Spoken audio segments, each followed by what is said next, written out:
Мен номер 5 кыргыз мектепке 1966 жылы 1-класска келгем. Эми бул аябай алыскы бир окуядай көрүнөт, албетте.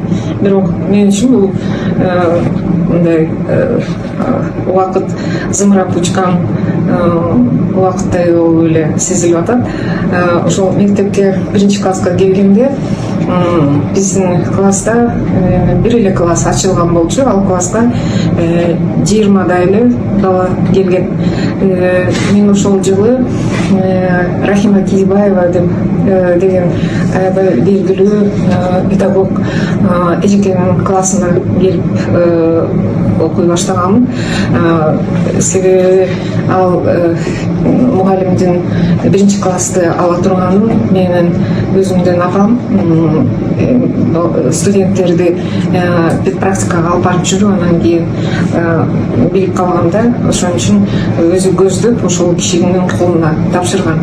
Анан эң кызыктуусу ошол биздин 60-жылдары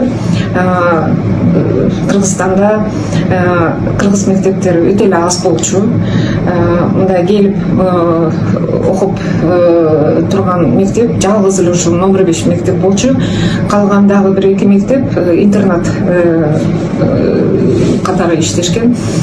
Анан ошондо ойлоп көрсөңөр, бүткүл Бишкек боюнча, ал кезде Фрунзе деп аталчу эле, бар болгону 20 бала 1-класска келип окуй баштаган. Албетте бизди бапестеп алакандарына салып эле аябай аракет кылып окутушту. Мен ойлойм, биз жакшы билим алганбыз ошондо, баштапкы билимди. Анан кийин 4-класска жеткенде гана 2-чи параллель ачылды. Андан аран акырындап көбөйүп отурду, себеби айыл черкесинен жогорку класстарда келип интернатта жашап окуган балдар кошула башташкан.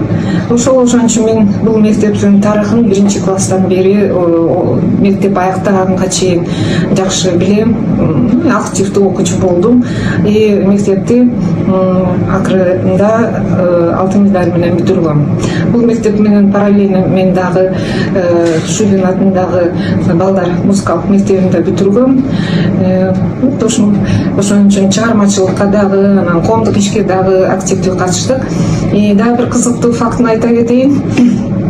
Ошол кезде социалисттик система гүлдөп турган кез эмес беле, ошондо кандай гана иш-чара болсо Кыргызстанда, Бишкекте могу балдар кыргызча сүйлөйт деп бизди алып барып ыр айттырып, же телевиденияда берүүлөрдү алып барып ушундай иштерге көп тартышчу. Себеби кыргызча сүйлөгөн кыргыз балдар анда сейрек кездешчү.